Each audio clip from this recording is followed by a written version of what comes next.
এক ফোঁটা পানীয় জলে প্রশান্ত হয় প্রাণ। আর সেই পানীয় জল পেতেই কালঘাম ছুটছে উত্তর ২৪ পরগনার আমডাঙ্গার ইন্দ্রপুর এলাকার সাধারণ মানুষের। অভিযোগ, দিনে দুবার জল আসে, তাও কিছুক্ষণ পর পর সেই জল পড়া বন্ধ হয়ে যায়। দীর্ঘদিন ধরে জলের সমস্যায় ভুগতে হচ্ছে এলাকাবাসীদের। বারংবার জানানো হলেও টনক নড়েনি প্রশাসনের। প্রতিবাদে বালতি কলসি নিয়ে বিক্ষোভ দেখান মহিলারা। বাধ্য হয়ে পুকুরের জল ব্যবহার করতে হচ্ছে স্থানীয়দের। আমাদের জলের প্রচণ্ড সমস্যা। জল আগে 2 টাইম দিত, এখন 3 টাইম দিত, এখন 2 টাইম দিচ্ছে।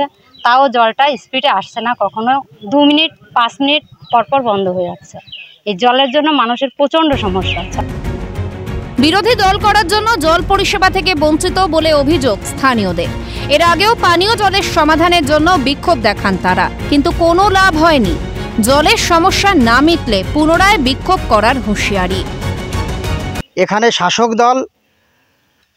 শাসক দলে পঞ্চায়েতও আমরা ডেপুটেশন দিয়েছি, কারণ এই বুথটা বিজেপি জিতেছে, তার কারণে আরও বেশি সমস্যা ওরা করে রেখেছে। তার সেই জন্যই মানে এই জলটা ঠিক মতন আমাদের পরিষেবাটা দিচ্ছে না। আমাদের সরকারের কাছে দাবি, এই দাবদাহ গরমের মধ্যে জলের সমস্যা অবিলম্বে মেটানো হোক জনস্বার্থে, সরকারের কাছে আমাদের দাবি।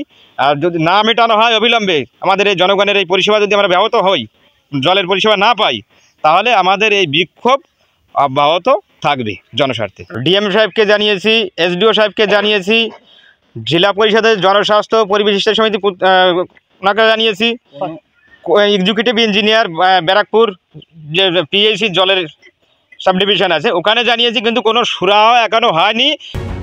কবে হবে সমাধান, কবে মিলবে পানীয় জল, সেদিকে তাকিয়ে এলাকাবাসী। অপু শীলের রিপোর্ট, ক্যালকাটা নিউজ।